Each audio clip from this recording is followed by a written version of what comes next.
Today we have called the 18th meeting of the Cooperation Council.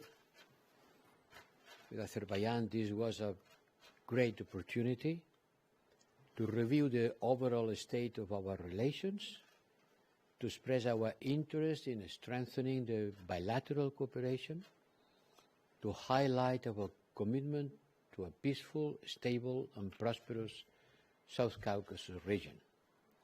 In the current difficult geopolitical context, it's important to strengthen the dialogue among partners, as we are. I appreciate today the open and constructive exchange that we have had. Azerbaijan is an important partner for the European Union, and our cooperation is intensifying. I'm very glad to welcome the signature of the European Union and Azerbaijan Memorandum of Understanding on a strategic partnership in the field of energy by the President of the Commission, Ms. von der Leyen, in Baku yesterday. This memorandum will allow to double the delivery of gas from Azerbaijan to the European Union by 2027, and it paves the way for a future energy partnership, including in the renewable and energy efficiency. We are also in the crucial phase of negotiating a new comprehensive cooperation and partnership agreement. This new agreement will lay the ground for our enhanced cooperation and policy dialogue.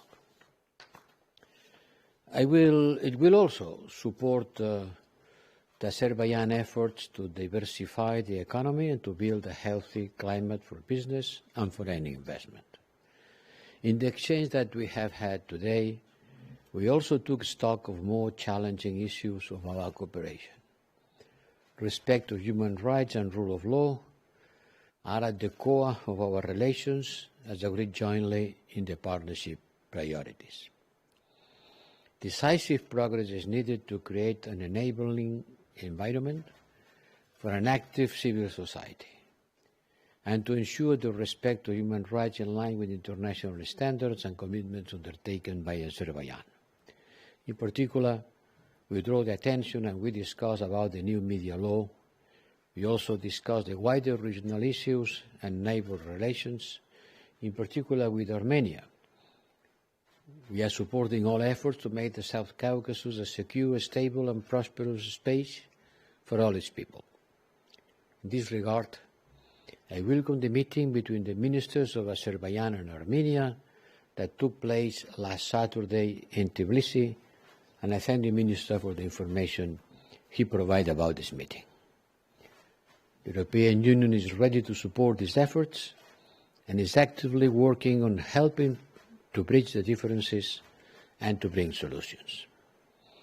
On other pressing issues, I reiterated our strong condemnation of Russia's unprovoked and illegitimate aggression against Ukraine, which also has a negative impact on the South Caucasus. In this context, I express a strong appreciation for the humanitarian assistance that Azerbaijan is providing to Ukraine. And with this, I am passing the floor to you, Minister. Thank you. Thank you, dear Mr. High Representative Borrell, dear participants of press conference, ladies and gentlemen. Today we held an extended meeting of the EU Azerbaijan Cooperation Council.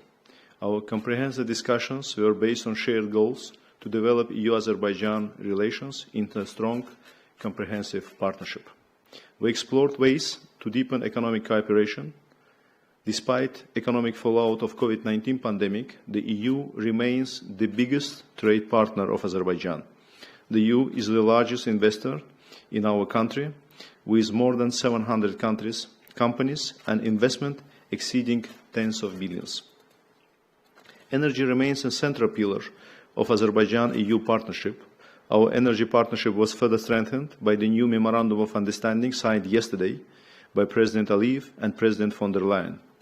We are developing our strategic partnership through the Southern Gas Corridor, the largest infrastructure and energy project in Europe, with the aim of bringing alternative gas volumes to European markets.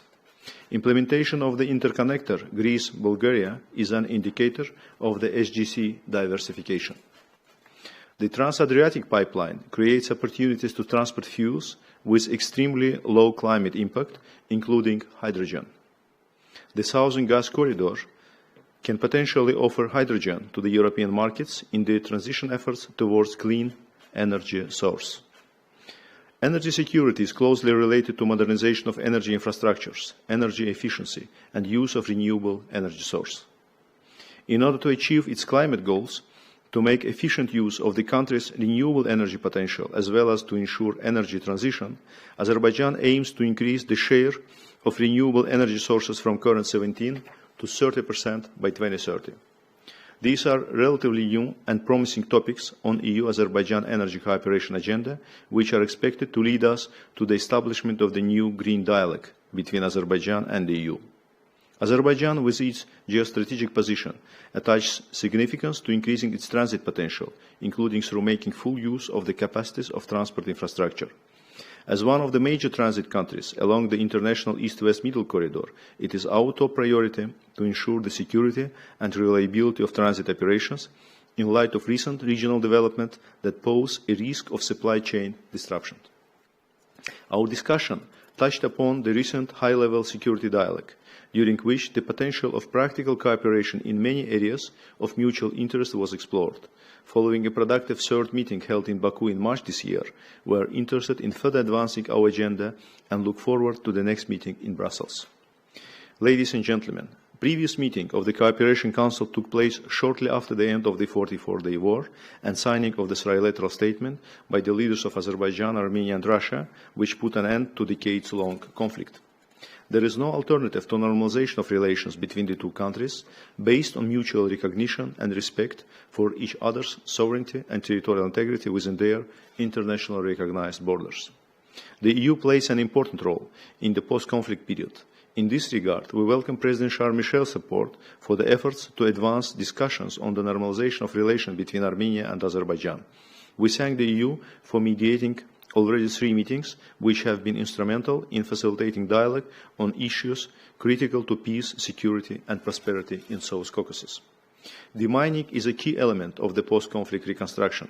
Since the war ended in November 2020, 225 citizens of Azerbaijan, including 93 civilians, were killed or wounded due to explosions of mines. There is a need of higher international attention and assistance to demining works in Azerbaijan, which is one of the most contaminated countries by landmines and unexploded ordnances. We thank the EU for assistance in humanitarian demining, including a recent package of about €4 million.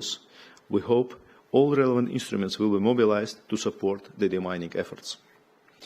We value the EU's efforts to contribute to the post-conflict recovery in Azerbaijan. Today, the European companies are involved in various projects in the liberated territories of Azerbaijan.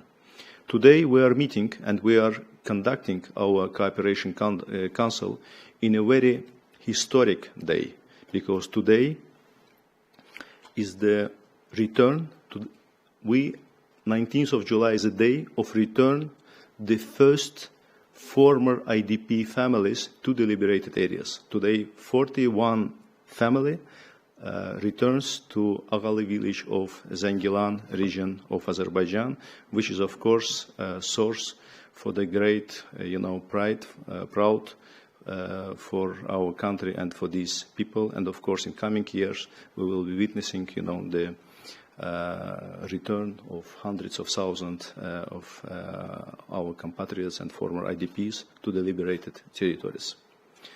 The socio-economic development issues have been subject of discussions in trilateral meeting of the leaders of Azerbaijan, Armenia and the European Council held in Brussels. In this regard, we expect the EU to step up realization of commonly identified projects on the economic and investment plan as proposed by President Michel. 3 trilateral statements signed by the leaders of Azerbaijan, Armenia and Russia, as well as high-level meetings between the leaders of Armenia and Azerbaijan hosted by the President of the European Council identify key directions for normalization between Armenia and Azerbaijan. One direction is unblocking transport communications in the region, including Zangezur corridor. It corresponds fully to our transport connectivity agenda with the EU. Dear colleagues, we have exchanged views on impacts on recent geopolitical developments to the current architecture of Eastern Partnership. Azerbaijan is ready to contribute to the consultations with the EU and partners in the region to redesign the Eastern Partnership. We believe that the success of the exercise is linked to a thorough and accurate analysis of policies pursued in the past. Maintaining non-confrontational spirit should constitute the fundamentals of the Eastern Partnership. We believe that a new bilateral agreement between Azerbaijan and the EU will enhance our partnership. The agreement should embody the spirit of strategic partnerships relations established with 9 EU member states. The agreement foresees several advantages and preferences both for Azerbaijan and the EU. Therefore, both parties should be equally interested in swift conclusion of negotiations.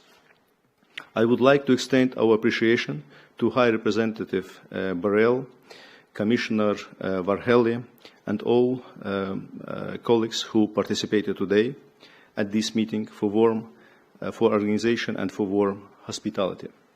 Availing myself of this opportunity and guided by the rules of procedure of the Cooperation Council, I propose to hold our next meeting in Azerbaijan. I thank you. Thank you very much, and this concludes the press statements. Have a good day.